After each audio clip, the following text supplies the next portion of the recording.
So hello guys, welcome to Notes Fire. आज का हमारा टॉपिक है types of ponds required for fish culture farms. Synopsis में है introduction, definition, types of ponds in fish culture farms, importance of different pond in fish culture, conclusion and difference. ये रहेगा synopsis आज का। स्टार्ट करेंगे हम लोग इंट्रोडक्शन से। इंट्रोडक्शन में है फिश कल्चर में विभिन्न प्रकार के तालाबों की आवश्यकता होती है जो मछलियों के जीवन चक्र के विभिन्न चरणों को पूरा करने के लिए बनाए जाते हैं। प्रत्येक तालाब का एक विशेष उद्देश्य होता है जिससे मछलियों की अच्छी वृद्धि और अधिक उत्पादन सुनिश्चित किया जा सके। पॉन्ड्स को साइंटिफिकली डिजाइन किया जाता है ताकि फिशेस का हेल्दी ग्रोथ हो और उनकी प्रोडक्टिविटी बढ़ सके। डेफिनेशन देखेंगे हम फिश कल्चर फार्म्स का। फिश कल्चर फार्म्स में अलग अलग एक्टिविटीज जैसे hatching, production, fish rearing, growth और हार्वेस्टिंग के लिए डिफरेंट टाइप्स के पॉन्ड्स का यूज होता है। ये पॉन्ड्स फिशेस के वेरियस लाइफ स्टेज के अकॉर्डिंग डिज़ाइन किए जाते हैं और साइंटिफिक पॉन्ड मैनेजमेंट का एक इम्पॉर्टेंट हिस्सा है। नेक्स्ट हम देखेंगे types of ponds in fish culture farms. ठीक है, यहाँ पे 6 टाइप्स ऑफ पॉन्ड हम रीड करने वाले हैं।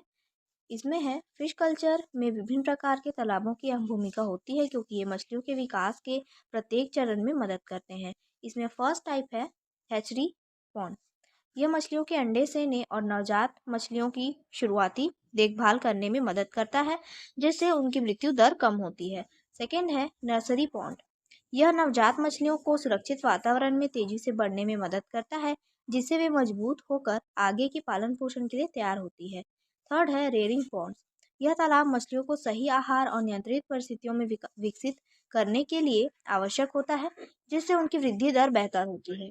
नेक्स्ट है स्टॉकिंग पॉन्ड्स। यह मुख्य तालाब होता है जहां मछलियों की पूरी तरह से विकसित किया जाता है जिससे अधिक उत्पादन और अच्छी गुणवत्ता की मछलियां प्राप्त होती हैं। नेक्स्ट है ब्रीडिंग पॉन्ड।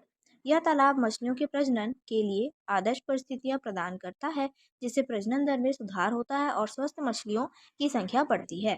गाइस, अगर आपको स्टडी नोट्स की नीड होगी तो आप लोग यहाँ पे दिए गए नंबर पे कांटेक्ट कर सकते हो। यहाँ से आपको सारे नोट्स प्रोवाइड करा दिए जाएंगे।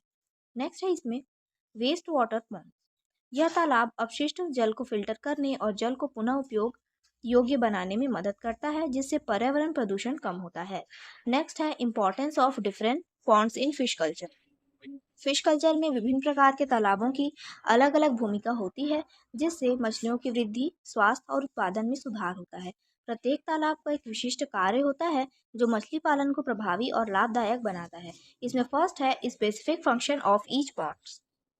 हर तालाब मछलियों के जीवन चक्र के एक विशिष्ट चरण में महत्वपूर्ण भूमिका निभाता है। हैचरी पॉन्ड अंडे सेने के लिए, नर्सरी पॉन्ड नवजात मछलियों के पालन के लिए और स्टॉकिंग पॉन्ड्स पूर्ण विकसित मछलियों के उत्पादन के लिए उपयोग किया जाता है। नेक्स्ट है disease control and growth monitoring. अलग अलग तालाबों में मछलियों को चरणबद्ध रूप से रखने से बीमारियां फैलने की संभावना कम होती है। नर्सरी और रेयरिंग पॉन्ड्स में मछलियों की नियमित निगरानी की जाती है जिससे उनकी ग्रोथ और हेल्थ सही बनी रहती है। नेक्स्ट है proper nutrition and space management. प्रत्येक तालाब मछलियों के अलग अलग विकास चरणों के अनुसार डिजाइन किया जाता है जिससे उन्हें उचित पोषण, ऑक्सीजन और बढ़ने के लिए पर्याप्त स्थान मिलता है। इससे उनकी ग्रोथ दर में सुधार होता है और उत्पादन बढ़ता है। नेक्स्ट है sustainable fish farming and high yield. सभी तालाब मिलकर एक संतुलित और टिकाऊ मछली पालन प्रणाली बनाते हैं। वेस्ट वाटर पॉन्ड अपशिष्ट प्रबंधन में मदद करता है जबकि ब्रीडिंग और स्टॉकिंग पॉन्ड्स मछलियों की संख्या और गुणवत्ता को बनाए रखते हैं जिससे अधिक उपज और आर्थिक लाभ प्राप्त होता है। नेक्स्ट हम देखेंगे कंक्लूजन। कंक्लूजन में है मत्स्य पालन के लिए विभिन्न प्रकार के तालाब आवश्यक होते हैं जो मछलियों के विभिन्न विकास चरणों को पूरा करने और अच्छे उत्पादन को सुनिश्चित करने में सहायक होते हैं। सही तालाब का चुनाव और प्रबंधन मत्स्य पालन की सफलता के लिए बहुत महत्वपूर्ण है। तो ये इसका कंक्लूजन था। रेफरेंस में देखेंगे हम J.R. Norman the history of fishes and Naga Raja Rao and introduction to fisheries. तो ये था आज का टॉपिक। आई होप आपको समझ में आया होगा। समझ में आया है तो प्लीज़ लाइक करिए एंड सब्सक्राइब करिए। Thank you.